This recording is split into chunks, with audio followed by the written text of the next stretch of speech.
One thing I ask of the Lord, for this I long for, to dwell in the house of the Lord all the days of my life.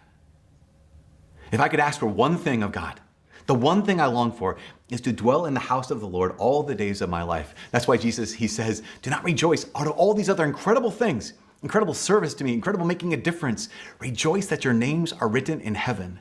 There's a man, his name is Charles Pegwee. Charles Pegwee has this quote that I think I heard in high school that stuck with me. And I would say if there's any one quote that's determined the course of my life, and it's kind of one of those touchstone quotes that I come back to on a regular basis, it's this. He says, there's a lot of suffering in our lives. There's a lot of tragedies in our lives. There's a lot of loss in our lives and a lot of great things in our lives. But he says there's only one real tragedy in life. To get to the end of your life and to not have been a saint. There are a lot of tragedies in our lives.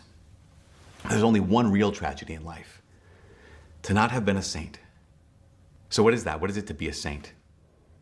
We know that it doesn't mean to be at the top of a list. It doesn't mean to have capital S-T period in front of your name. It doesn't mean that you spent your life doing incredible things like casting out demons or healing the sick or all night in prayer.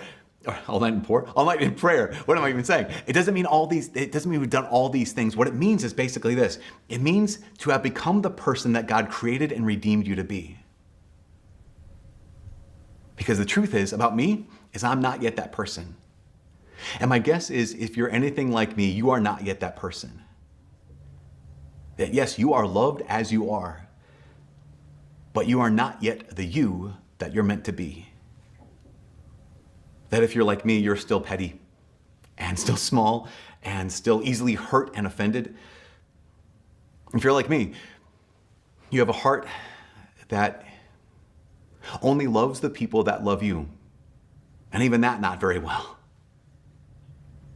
If you're anything like me, you are still selfish and still self-willed and only really happy when you get your own way. We're not yet the people that we're meant to be. You are loved as you are, but you're not yet the you that you were created and redeemed to be. You and I are not yet the saints that God wanted us to be. And that doesn't mean, here's the important distinction. That doesn't mean you're not perfect, because holiness is not perfection. That's so important for us to just really interiorize that, because some people, they say, well, that's what I have to be. I have to be perfect in everything. No, not at all. Holiness is not perfection. It's nothing like this. I remember hearing a priest who it changed my life when he said this. He said, saint is very simple. A saint is very simple. A saint is someone who says yes to God and then just never stops saying yes in all things. So on the great days where there's blessing, say, yes, God, your will be done. On those difficult days that are challenging, you have to get up and go after it again. Okay, yes, Lord, your will be done. On those days where I have failed and fallen flat on my face, and he offers his mercy and confession, and I say, yes, Lord, your will be done. In those days where it's just a struggle, and it seems like all there is suffering, to surrender in that moment and say, yes, Lord, your will be done. Because so many of us, I don't know what I want. In the midst of a world with so many victories and so many failures, so many accomplishments and so many sufferings, and I measure my life by all those things. Imagine getting to the end of one's life after playing the game and realize that you missed the entire point. The only real tragedy in life is to get to the end of it and not have been a saint. There's a man I know, he has a podcast in a show. At the end of his show, he always says this line. He says, be a saint. What else is there? So many of us, again, we're playing the game. What else is there? There's all these other things, but the reality is there's nothing else. That nothing you or I do or fail to do matters in comparison to that.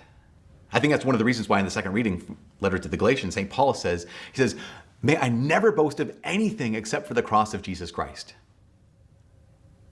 I think it's a reminder, that our greatest glory will never be what we have done, but our greatest glory will always be what God has done for us. Like at the end of our lives, we'll never be able to say, God, here's all the things that I've done. Our greatest glory will never be what we have done, but will always be what God has done for us. Yeah, of course, that means doesn't mean we just don't do anything. It doesn't mean we just never show up. We still have to move, we still have to work, we still have to love, we still have to show up. But how do we show up? St. Paul says it like this. He says, I have been crucified to the world. Again, a lot of us, we think, I still have to play the game. St. Paul is saying it like this. I've been crucified to the world. I think that means everyone else is playing a game that I no longer agree to be a part of. I'm playing a different game. I'm living for a different goal. I want something else.